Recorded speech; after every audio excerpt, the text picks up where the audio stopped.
Thank you to all of you. Those are great answers. Let's open it up to questions from the audience. I think we'll have microphones coming around. I think our first question is over here. Okay, so there was a question over here.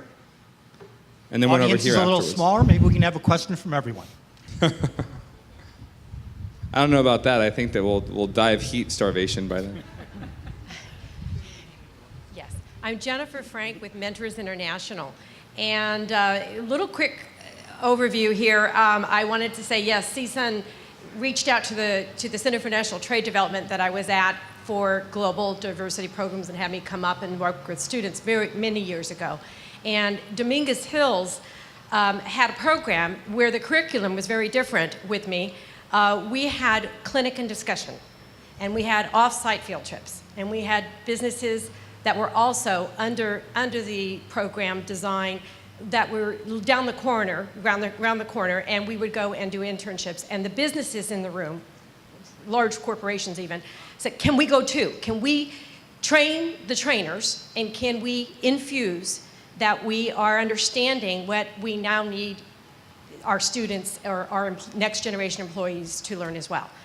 My programs were all about global trade at the time, and now I beg off and say, no, it's just 21st century cross-training skills. So my question is going back to my contracts also, not only were with the schools, but with Workforce Centers, that at one point down the street, we had the businesses coming in to do the interviewing, to help teach them how to write the resumes, to understand what it was that they needed to see so they could go back to their businesses and say, I want to hire this person that was in this training program with real-time speakers that my staff was in, that this person was in, but we're writing that resume so that we can bring them in for a job that we're creating, and then marry that back up with the Workforce Centers and say, hey, we need some funding. You know, my question is, how do we get the partnerships to actually come together, to actually bring the fact that the businesses do need to be drawn into this, want to have a role in this, and really need to find a way into the system? Okay, go ahead. I can give you one answer. And we've had a high degree of success utilizing advisory boards for each of our programs. So we actually have, well, in one case, a competitor of Kelly Services, who I won't mention, but we actually have a large national placement firm on a couple of our advisory boards, different members of the firm, but we have practitioners. We have major employers, and we have small businesses on our advisory boards, and some of them are very active. Some of them want us to pre-screen and recommend students, but we get very active input all during the year. So I recommend advisory boards if those aren't being utilized. Anyone else? Yes, I was just going to echo that. I said each of our colleges has an industry or discipline-related advisory board, which comes in tremendously handy. And beyond that, we're using our alumni association increasingly for mentoring and we call it speed dating, but it's actually speed mentoring with our students, and that's helping tremendously. We had our College of Engineering has a partnership with Aerojet Rocketdyne and Northrop Grumman, where we are one of their universities identified as a priority for their hiring. So that's helped us enormously, but that takes work. But I would say the quick answer is you just have to ask. Great, go ahead. I think one of the things also that we do is research. Whenever we go out and talk to companies, we try to find out how many of our grads are at that particular job, and if not our grads, how many are from CSU. And I've gone into companies and began talking about building a partnership, and they don't know much about us. I say, well, you have 20 of our students who work here. HR, administration, and so we even had a discussion with the SpaceX folks. Now, we didn't have the kind of engineering program they wanted, but they have 5 of our people working at SpaceX. And so it's reminding them that we are producing the workforce that they need. And then when we talk about partnering with them, it's not a one-sided deal. And so, again, the research and the communication, because I've also had, industry folks say to me when we showed up and talked about partnerships, well, you never asked before. And so, again, Diane's point, you have to communicate, you have to go out there, and you have to show that it's a win-win proposition. Great, thank you. I think the next question was the lady with the awesome hat. And what is your question? Thank you. Well, I have to say something to them. My name again is Dr. McLeod, and I'm a former school board member, and I ran an organization, K-12 Entrepreneurism. But my organization has been looking for each and every one of you. I was listening to Rachel, and one of the things that I was waiting for is to see a group like you. It's very diversified. It represents all of us. My question to all of you is this. I visit a company 2 days ago, 2121 Hollywood Avenues of the Stars, and in the Fox building, very prestigious. And what they are looking for is students to do internships in collaboration with each and one of the colleges. And I told them I would go out and find them. I never knew that, thanks to Madam President, Chairman of Regional Black Chambers and Chairman of the BizFed, that I would run into all of you. So I'm very grateful, Madam President, that we have a partnership whereby we would like to have students from each and every one of your companies. I'm so impressed about what you're saying and what you're doing here today.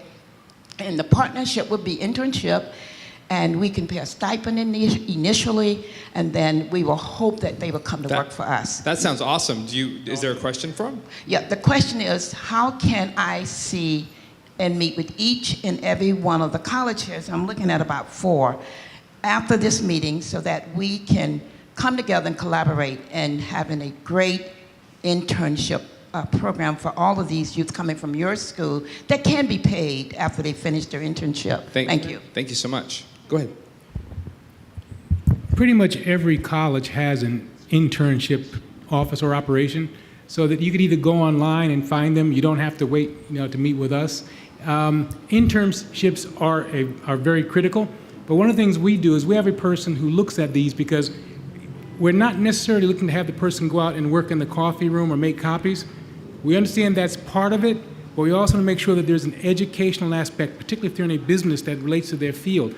We understand you might have to make coffee, but if you get to sit in the meeting where they discuss projects, that's the key thing. So internships are important, and as I said, almost every campus, you can go online and find the internship operation, and we'd be glad to have those conversations.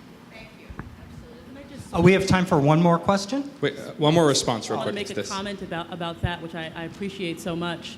There are many professionals who've gotten their foot in the door by making the coffee, just saying. So I just want to kind of make sure people, be mindful of the fact that, there are times when you may decide to take a particular route in order to get introduced to a particular firm, a particular field, a particular industry. I mean, I must say, my own background is administration, and if I weren't working for a firm that was progressive and acknowledged that even though I am not an architect, and I'm now recognized as a leader in an architecture firm, the reason I've been able to evolve in the way that I have is because the firm is progressive, and they do acknowledge if you're smart, bright, and talented, never mind the boxes, but let's see what she can take on, and let's find meaningful ways for her to be able to contribute to this profession. Exactly. So, I guess the biggest advice is never mind the boxes. Go fearless into the world and do it.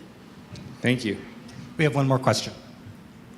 Hi, I'm Van Benford with Harbor College, and so my question is, I see leadership, I see, industry heads, but what's the messaging also to the faculty? And I say that because I'm a Dominguez alumni and I'm also in the MPA program. And my most memorable experiences were when my faculty or my professors brought in industry to work with us on research projects. And it really gave me clarity as to, how I wanted to matriculate through my career in public service. And in my undergrad, I was in my capstone class, and I had been at Dominguez for 2 years and public service for about 8 years. And it was the most meaningful class because my instructor gave us an assignment, and it was, what are your goals? And we actually had to perform a SWOT on ourselves as opposed to an organization. So those faculty experiences and also industry coming in was very meaningful and actually helped me get to Harbor College. So what is the messaging to faculty? Great question. I'll just jump in right there. Our faculty are so committed to our students and to their development. It's remarkable. And I know that sometimes the research institutions have a reputation that the faculty really don't want to teach. They're there to do their research. And in the CSU system, our faculty are committed to both research and teaching and working very closely with students. But you're absolutely right. You know, I'm more or less a mouthpiece for the university, but the real work gets done by our faculty every day in the classrooms and outside of the classrooms, and what they're doing to provide leadership and development for our students. And what you just described is exactly what my wish is for every single one of our students, to have that same kind of research and or internship opportunity that you did, working closely with faculty and with industry. It makes such a huge difference. Go ahead. Again, I might mention that we are not research at UCLA Extension. We are practitioner, and our instructors are virtually all practitioners. Many of them are hiring managers. So they are really not only aware of being up to date in their profession, but they are actually looking for really high potential students for their companies. This is not always the case, but it's the majority of the case, I would say, the cases. So I think that's very much a part of our culture, and that we don't have full-time professors. We have part-time practitioners who are trained instructors. Most of them have their master's degree or PhDs. They are vetted by the Anderson School or by the UCLA Law School before they teach. And I think that's a very big deal you're mentioning. And I really want to think that the way we're structured helps that. It helps really to create that kind of a student engagement. And I'd like to say that I think that's an awesome question, and it reconfirms my own bias, because my course at Chapman University, obviously I'm a media professional, not a full-time professor, but I do teach at Chapman because it's important to me to do so and give back. And the whole basis for my class is bringing in people from industry. Every single week there is someone from industry talking about what they do, why they do it, how they do it, and what you as students have to know if you want my job. And I think you're seeing more and more of that in different schools. And from an employer perspective, it's critical. I want to thank our panel. Let's give them a round of applause because I think they're awesome. And then I want to welcome up our fearless leader. And it's so funny, Tracy, I was thinking about you on Monday night when I was watching that debate. And I was thinking to myself, you know, if only Tracy were on stage, I'd have someone to vote for come November. So Tracy Hernandez.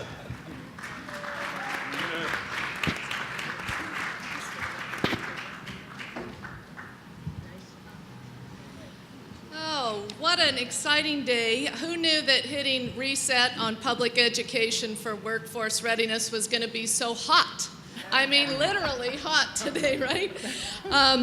The one thing I heard all the time throughout the day was partnerships, and everyone trying to explore that and try to put some sticky glue on it and some reality. Well, right before I came up, I just looked online at the definition of a partnership, and I'm going to just put it out for us to digest as we formulate our takeaways. So, according to Webster, a partnership is a relationship resembling a legal partnership and usually involving close cooperation between parties having specified and joint rights and responsibilities. There's a lot in that. It says that people come together, and in a legal situation, as a contract, that means both parties have to get something out of it and both parties stand to lose. Okay, so that's the first frame of that. That there's close cooperation, parties, plural, right, takes multiple entities, and that they specify joint rights and joint responsibilities. So I think if maybe we try to take that, as we're going to cull away all the outtakes from today. We had amazing 3 panels. Our 3 moderators, Lefty, Letitia, and Brian, just couldn't have been more excellent at inspiring and driving the talented panelists that we had today. And the audience for all the good Q&A, right? That's where we really get into what people are thinking about. But what we do is the real work begins after today, because we, as you see, Randy Witt and crew are filming. So we've recorded everything. We'll edit, we'll do sound bites, and it'll be viral in social media, reside on YouTube, all our social media channels. You see, we've been doing that here. We'll cull together basically a white paper style outcomes. All the PowerPoints will be available, and they'll be distributed to everyone here, but everyone in the full massive BizFed family. There's like 325,000 companies and 3 million employees, our entire media partners and relationships. So everything you've done here today, I want to thank the brave souls that powered through the heat and stayed, but the reach is far beyond this room. So thank you all for participating. I want to call up my team. Right there, there they are, Team BizFed, you guys right up here. You got to come all the way up. Right front and center. Everyone else has been front and center, but you guys have to know the most awesome group of people in the planet are on Team BizFed. We have Elizabeth, Dan, Brandon, Dustin, Rachel, Joseph, Helen, and our newest intern, which is awesome. We're a believer, Vivian. So these guys, they do a lot at BizFed in all 3 of our brands, and they believe what they do, and they put their heart and passion into it. So I am having Harvey grab a quick picture because we never do this, so thank you for that. And these guys are excellent, and they bring a lot to the table. So obviously, MC Townsend, our chairwoman, I mean, she's a tour de force, and we wouldn't be here today without her. She works us hard, she prompts us, she makes sure that we're not overlooking anything. She beats on us when we do, so it's all good, you know, so we're getting here today. And then our sponsors, of course, LA Trade Tech and the whole LA Community College District, they just bent over backwards to do a lot of things with us a lot of times, so thank you to LA Trade Tech. Thank you to City National Bank. City National Bank's actually a founder and a dreamer of BizFed back 9 years ago, one of the first 5 people that put money where their mouth was so this whole thing could come alive. Jim Walsager, thank you to City National Bank. Cal State University, almost said Northridge. I'm like, it's a habit, but I'm going to go to Dominguez Hills because Willie is one of our newest partners here, and thank you for making today happen. And then Pasadena City College. You saw we had colleges and we had speakers from all over the county. We're in all 88 cities. Institute is really kind of statewide. So we worked hard. You didn't just have the same. It wasn't LA City centric, right? We were moving all over. So thank you to Pasadena City College. And then Randy Witt Productions and the team here. Thank you. So hitting reset on education for workforce readiness, we have a lot more work to do on this. We'll do it with you. I want you all to mark out your calendars, pull out your iPhones, because I know you've been on them already, and I see some of you with heads down now. We're all multitasking things a lot. But go to your calendars, mark November 18th. It's another Friday. We're going to be at Woodbury University in Burbank. And we're going to deal with another small topic that we're challenged with here, and some of the earlier panelists brought it up, and that's the housing crisis. So that's homeless, workforce, it's affordable, and it's market rate. We have a housing crisis like nobody's business, so it affects students, it affects our teachers, it affects our businesses and employers, every part of our society here. And our next up forum will be from talk to action. So we're not going to chat about the problems, because I think pretty much everyone knows about them, and Mayor Kyle Miller from La Habra Heights deals with it every day. But we're going to get down into the trenches, so mark your calendar for that day. And I'm just asking you guys to stay here. We're going to grab a photo afterwards, and then I'm going to just say super duper thanks. Everyone can go on, and we'll be back at you. Thanks for coming.